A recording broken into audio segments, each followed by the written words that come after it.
ফাটা বালতিতে পানি রাখা আর শ্বশুর শাশুড়ির জন্য সারা জীবন অনেক কিছু করা একই কথা। আপনি যত কিছুই করেন না কেন, দিন শেষে আপনাকে শুনতে হবে ছেলের বউ ভালো না, ছেলের বউ এটা করে না, ছেলের বউ ওটা করে না।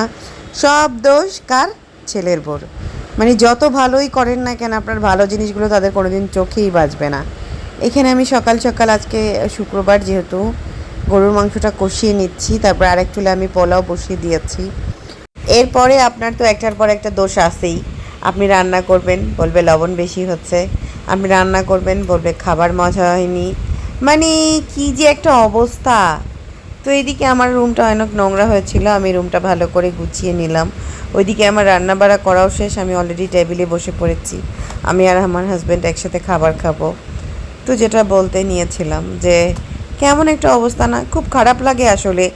আমরা মেয়ে মানুষ, শ্বশুর শাশুড়ি, শ্বশুরবাড়ির মানুষের জন্য যত কিছুই করি না কেন, আমরা আসলে কোনোভাবেই তাদের মন জোগাতে পারি না।